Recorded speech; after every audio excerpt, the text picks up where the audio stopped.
Episode starts with the complete disappearance of the X-Men. Xavier's school is left in ruins, and the mansion that once protected mutant kind now stands completely abandoned.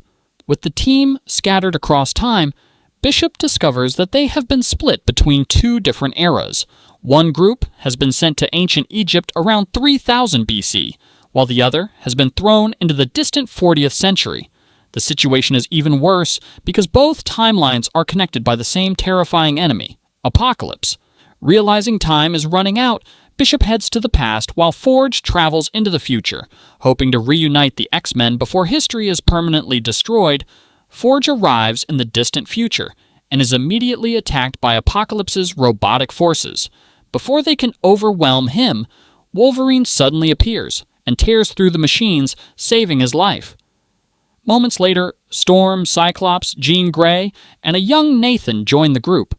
Although everyone wants to return home, Cyclops and Jean struggle with the idea of leaving Nathan behind once again. Forge warns them that remaining in this timeline could shatter history forever.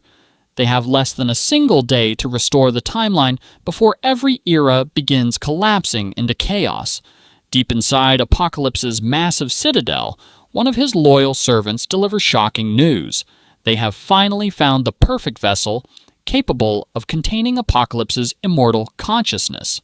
The chosen body is none other than young Nathan himself.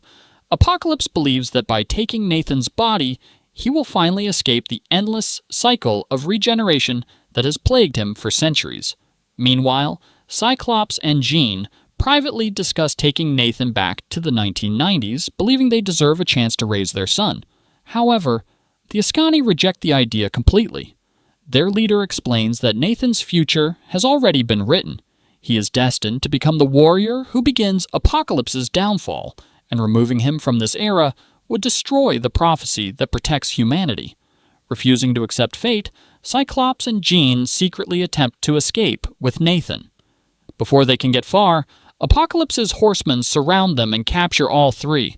When the remaining X-Men discover what happened, they fear Nathan's destiny has been broken forever. The Ascani leader calmly reminds them that time always corrects itself. Everything happening now is simply another step toward Nathan fulfilling his destiny. The team immediately begins preparing a rescue mission. Forge repairs one of Apocalypse's abandoned warships so they can intercept the heavily armored train, transporting Cyclops, Jean, and Nathan to the Citadel. Unfortunately, the ship requires an impossible amount of energy to operate. It would need power equal to that of an entire star. At that moment, the Ascani leader reveals an incredible truth. She intentionally brought the X-Men into this future because they would have died in their original timelines. By saving them, she also changed her own future. She then explains that she once encountered another version of Storm from a different reality who possessed the ability to channel the power of stars themselves.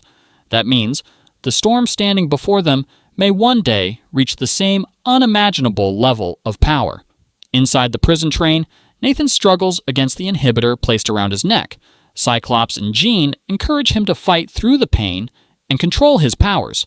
At first, the techno-organic virus overwhelms him, making it impossible to break free. Then Cyclops and Jean finally reveal the truth. They are his real parents. Years ago, they sent him into the future only to save his life.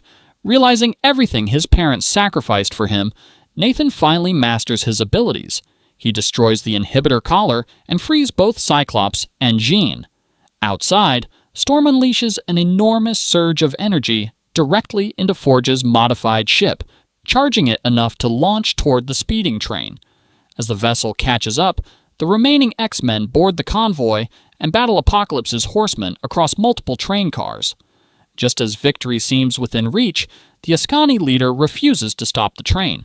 Instead, she deliberately allows it to continue accelerating until it crashes directly into Apocalypse's towering citadel. The impact devastates the fortress. One of Apocalypse's servants urges him to flee immediately, but Apocalypse emerges from the destruction completely unharmed. Instead of retreating, he realizes the X-Men have become a serious threat. If he wants to destroy them forever, he must attack them before they become legends. With that decision made, Apocalypse begins traveling toward the 1990s. Nathan enters the shattered Citadel alongside the X-Men, unknowingly fulfilling the first step of the prophecy that will eventually bring Apocalypse's empire crashing down. Years later, Nathan has become Cable. He explains to Psylocke and Archangel that every time Apocalypse appears to be defeated, he somehow survives and returns stronger than before.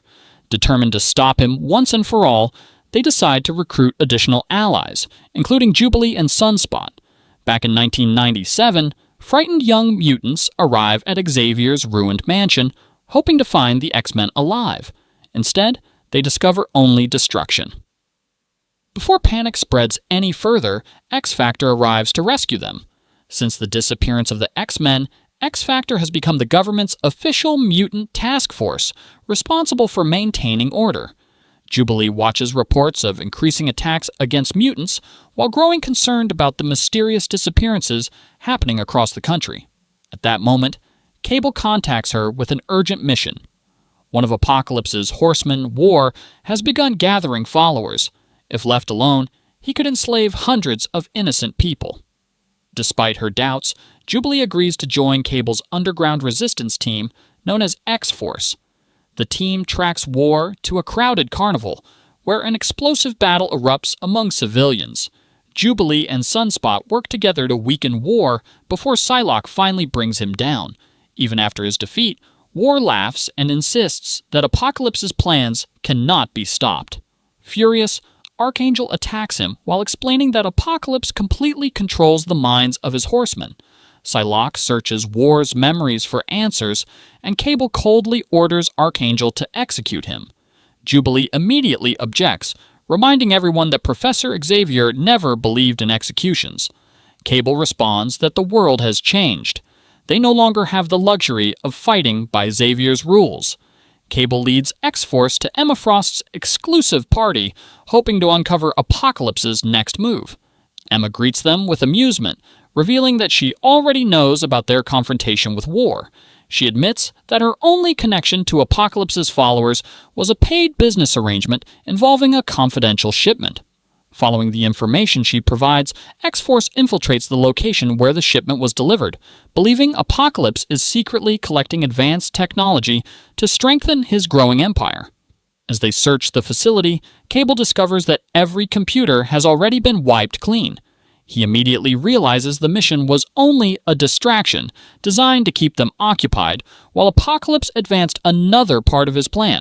Before they can leave, X-Factor suddenly surrounds the building after receiving information from Emma herself. The government orders X-Force to surrender immediately. Cable refuses, insisting they answer to no government while Apocalypse remains free. A fierce battle erupts between both mutant teams as former allies are forced to fight each other. Jubilee helps free her teammates from the ambush, allowing most of X-Force to escape, but she stays behind long enough to cover their retreat, and is eventually captured. Sunspot desperately wants to return for her, but Cable refuses. Jubilee is taken into government custody, where Polaris and the members of X-Factor question her about Cable's organization. They explain that the government believes controlling powerful mutants is the only way to maintain peace between humans and mutants after the disappearance of the X-Men. Jubilee refuses to betray X-Force or reveal any of Cable's plans. Polaris reminds her that Professor Xavier always dreamed of peaceful coexistence, but Jubilee argues that blindly following government orders is no better than becoming their puppet. Havoc eventually ends the discussion and orders Jubilee locked away with the other imprisoned mutants. Meanwhile, Cable reassures Roberto that Jubilee is stronger than anyone realizes. His confidence proves justified. Jubilee escapes her restraints, defeats the guards protecting the prison, and frees every mutant being held inside.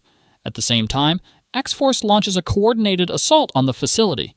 Together with the newly freed prisoners, they overwhelm the government forces and escape before reinforcements can arrive.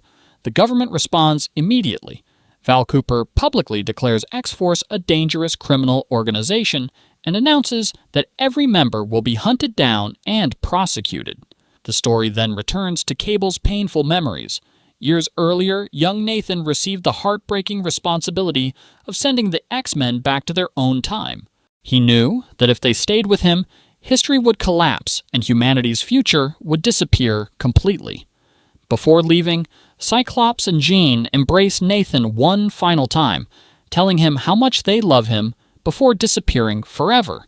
Even years later, Cable continues carrying the emotional weight of that goodbye, knowing it was the only way to preserve history. The story shifts back to the beginning of Apocalypse's rise in ancient Egypt. Forge reunites with the remaining X-Men and explains that everyone has arrived at the exact place and time needed to repair history. Forge warns that interfering recklessly could destroy everything they sacrificed to protect. In ancient Egypt, Ensaba Nur marches beside Magneto while preparing to challenge Pharaoh Ramatut. Magneto encourages the young mutant to embrace the incredible power hidden within him, insisting he is destined for far greater things than a life of slavery. Inside the royal city, Ramatut detects Ensaba Nur's growing power using advanced futuristic technology and immediately prepares his army for war.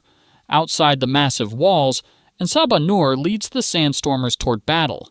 His followers see him not as a survivor, but as a leader capable of freeing their people. Watching from above, Magneto believes he can guide the young mutant onto a better path. Professor Xavier strongly disagrees, warning that Ensaba Nur is destined to become Apocalypse, the greatest enemy mutant kind will ever face. Magneto refuses to believe fate cannot be changed. The rebellion begins as Ensaba Nur's forces overwhelm the Pharaoh's soldiers. Their victories quickly spread across the battlefield, and Magneto insists every sacrifice is necessary to secure the future of mutant kind. Elsewhere, Beast, Rogue, and Nightcrawler continue searching the Pharaoh's advanced laboratories for a way home. Nightcrawler successfully steals several technological components, but Beast discovers the machines lack the enormous energy required for stable time travel. Charles explains that General Logos possesses the knowledge needed to activate the ancient technology, making him the key to their escape. Later, Ensaba Nur thanks Magneto for believing in him and helping him become a leader. Magneto secretly meets the other X-Men, revealing he has convinced Nur to spare innocent lives whenever possible. Their fragile progress is interrupted when Baal confronts Nur, accusing him of becoming weak by refusing to destroy the Pharaoh completely. Magneto argues that restraint is necessary to protect the future, but Baal threatens to execute General Logos himself if Nur refuses to continue the war. Afterward, Professor Xavier confronts Magneto, accusing him of manipulating Nur instead of helping him. Magneto insists the young mutant could still become history's first true X-Man if his rage can be controlled. Unfortunately, Nur's anger continues growing. When he encounters the cruel slave master who abused him as a child, Magneto desperately tries to stop him from taking revenge. Before the situation can calm down, the prisoner reveals the existence of a hidden cosmic temple containing unimaginable power capable of transforming someone into a god. Realizing that this incredible energy could also power their time travel technology, Xavier extracts the temple's location directly from the prisoner's mind. However, when the X-Men return to their laboratory, they discover Baal destroying the remaining androids while accusing them of using Nur for their own purposes. Furious at what he believes is another betrayal, Ensaba Nur finally loses control and kills his former slave, proving that his hatred can no longer be contained. As chaos erupts, Bishop suddenly opens a temporal portal and orders the X-Men to return immediately before history collapses completely. At the same time, Pharaoh Ramatut activates his powerful machines, while Ensaba Nur fully embraces the darkness consuming him. Standing on the edge of becoming Apocalypse, he unknowingly sets into motion the future that the X-Men have been desperately trying to prevent.